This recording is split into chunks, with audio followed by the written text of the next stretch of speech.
So this is my first time reviewing a book by karate legend Mas Oyama.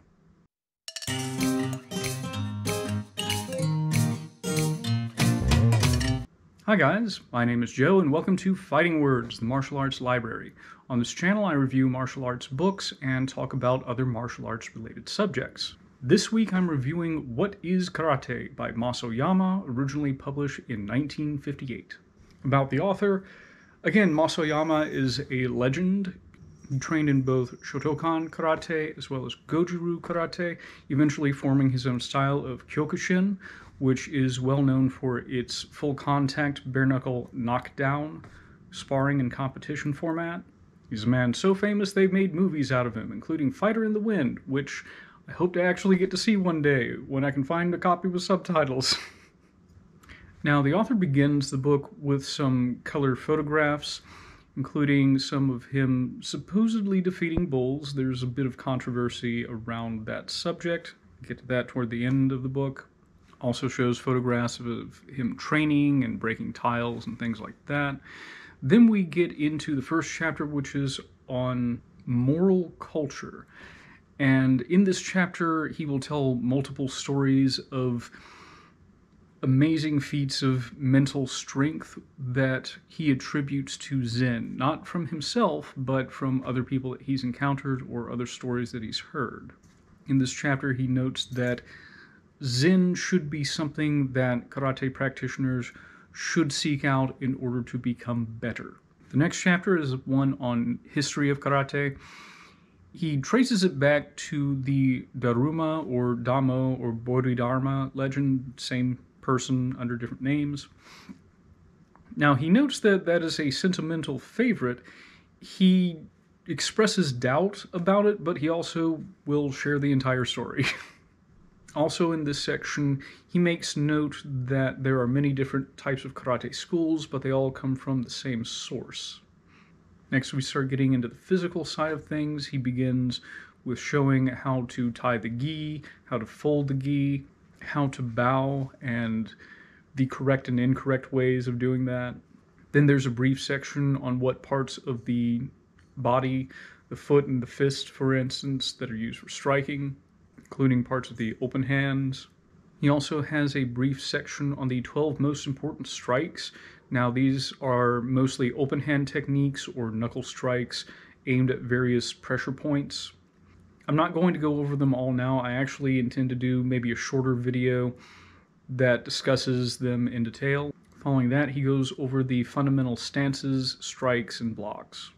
Following that is a brief section demonstrating various training methods, most of which are things for physical fitness. So we're talking the use of things like dumbbells and barbells, hitting a bag while a training partner is holding it. He shows various training partner drills, including things like paired up sit-ups. It's interesting to note that he has both Eastern and Western methods included in this. Following that, we get 7 different kata.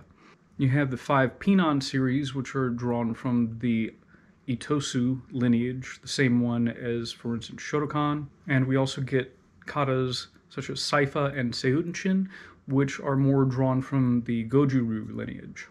And except for Seiunshin, we begin each chapter with a diagram of what's called the embusan, or the footwork pattern, the pattern that the kata makes when you move on the floor with it. The kata are pretty well detailed, but there isn't really much in the way of application mentioned during this. However, in the next few sections, we do get to see the application of karate in general. We get, for instance, Ippon Kumite, which is one-step sparring, where one person attacks with a single technique and the other person responds. We also get several self-defense sequences throughout.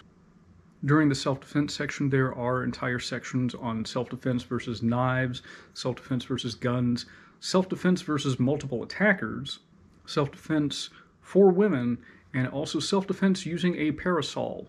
Now, what's interesting to me about some of these is that while karate generally has a reputation as being an impact art, we're focusing on punches and kicks and elbow strikes, even in the Ippon Kumite section, we are seeing him counter strikes with things like throws.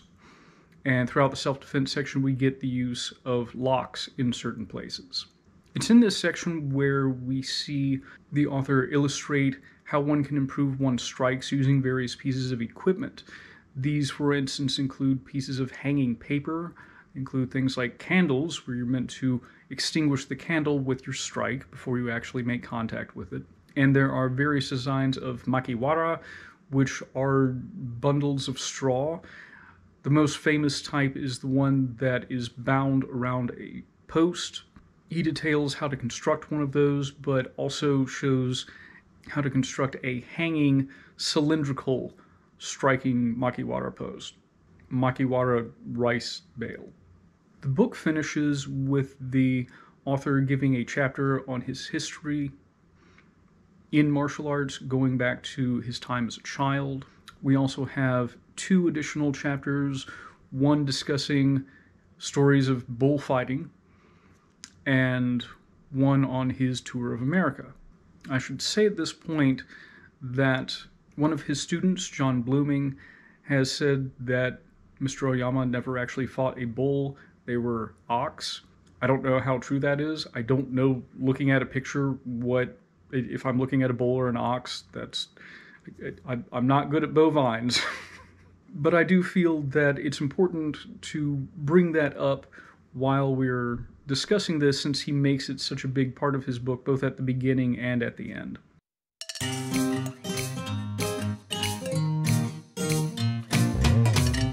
As far as the prose go, despite everything I just said about the bullfighting being a little bit dubious, it is entertaining. His biography is entertaining. His stories of his tour with America is entertaining. So that definitely helps to keep one's interest. The book itself also has a broad focus, again concerning everything from karate fundamentals to having 7 different kata being shown to self-defense techniques from a variety of attacks. And of course there was that beginning section on Zen, which may appeal to certain people.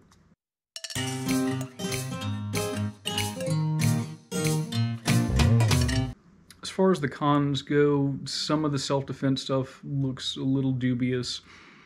For instance, there is one where in the women's self-defense section, a woman is grabbed by the arm, and her response is to stomp on the guy's foot.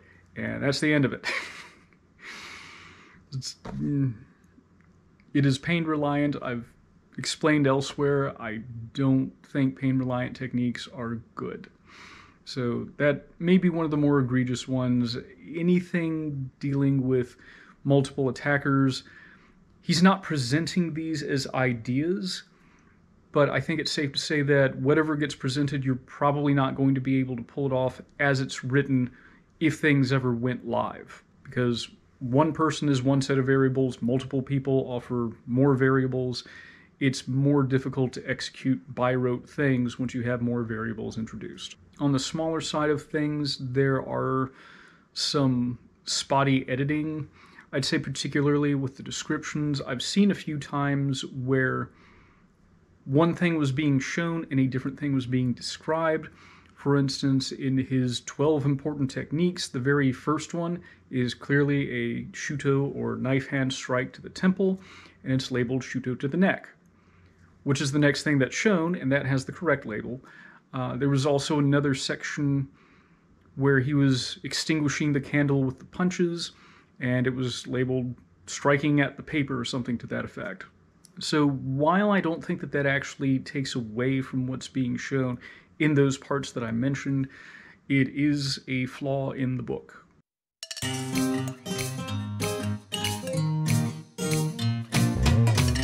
As far as recommendations go, for me, one of the biggest appeals is that this is actually written by Mas Oyama, who, as I mentioned, is a legend in the karate and even beyond that, the larger martial arts community. So I feel like I have a piece of a historically significant thing because Mas Oyama wrote it, no matter how dubious I am about certain parts of it. I also feel that there are some pretty good sections when it comes to the fundamentals.